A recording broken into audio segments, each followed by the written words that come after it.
Assalamualaikum warahmatullahi wabarakatuh. Oke teman-teman, ketemu lagi sama Pak Agung di pelajaran religi. Oke teman-teman, di sini Pak Agung mau sedikit bercerita tentang adab ketika kita akan buang air kecil atau kita akan buang air besar. Oke teman-teman, jadi Allah menciptakan di dunia ini bukan hanya manusia teman-teman, tapi ada juga hewan, binatang-binatang, kemudian bahkan sampai makhluk gaib seperti jin itu ada teman-teman di dunia ini, ya. Dan Allah sudah memberikan tempat untuk mereka ya. Manusia ada tempatnya di mana? Di rumah. Hewan ada tempatnya. Jin ada tempatnya juga teman-teman. Nah, begitupun kalau misalkan ketika kita ingin buang air kecil atau buang air besar gitu, kita harus ada tempatnya juga teman-teman. Gak boleh kita sembarangan, misalkan ketika kita di jalan kita kencing di pinggir jalan gitu. Itu gak ada adab ya teman-teman. Kenapa seperti itu? Sebab kita gak tahu teman-teman apa yang kita kencingin itu. Apakah ada hewan di situ gitu kan. Nah, jadi teman-teman, salah satu adab untuk buang air kecil atau buang air besar itu adalah di tempatnya. Dan itu sunnahnya adalah sambil duduk teman-teman, ya. Nggak boleh sambil berdiri.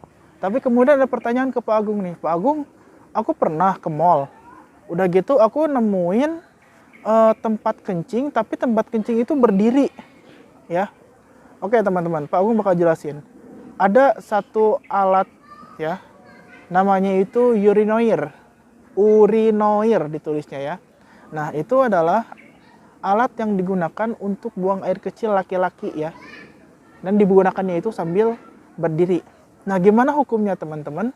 Nah, jadi kalau misalkan kita nggak nemuin WC lagi selain itu, darurat banget, nah maka kita boleh kencing di situ.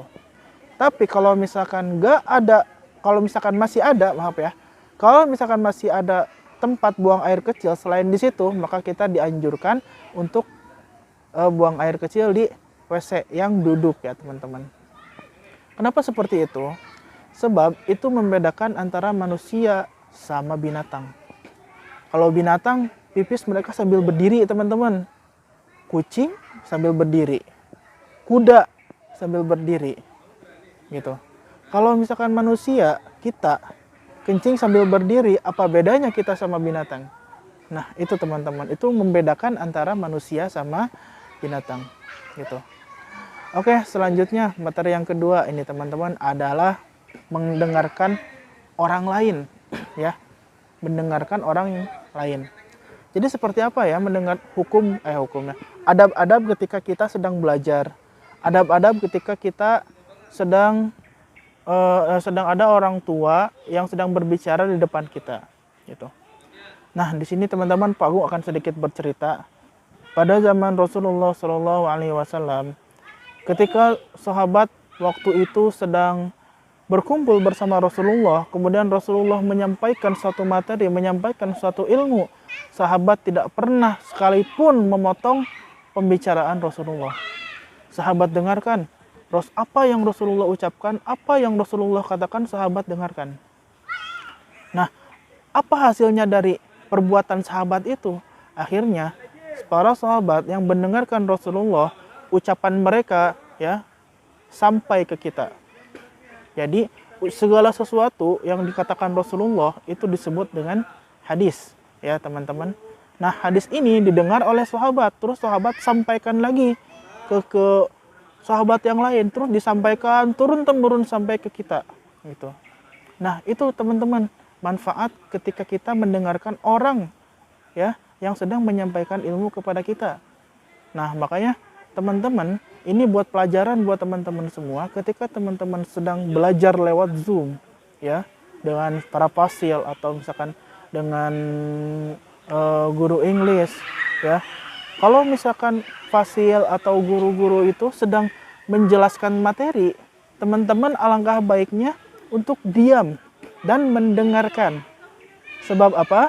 Ketika teman-teman diam ya dan mendengarkan, apa yang dikatakan oleh fasil, apa yang dikatakan oleh guru-guru, maka ilmu yang disampaikan oleh para fasil, ilmu yang disampaikan oleh guru-guru teman-teman, itu semuanya akan masuk ke dalam pikiran teman-teman semua.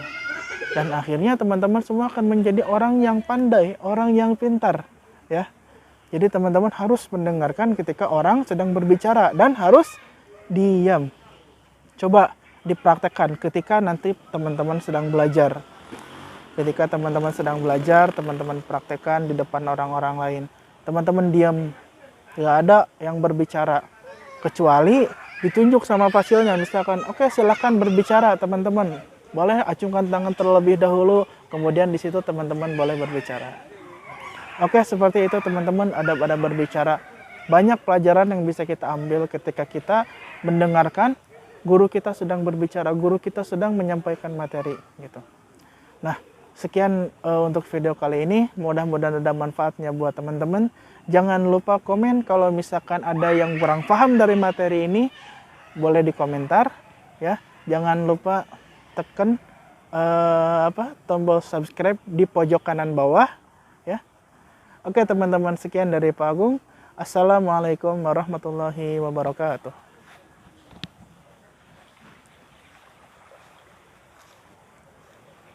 Dah.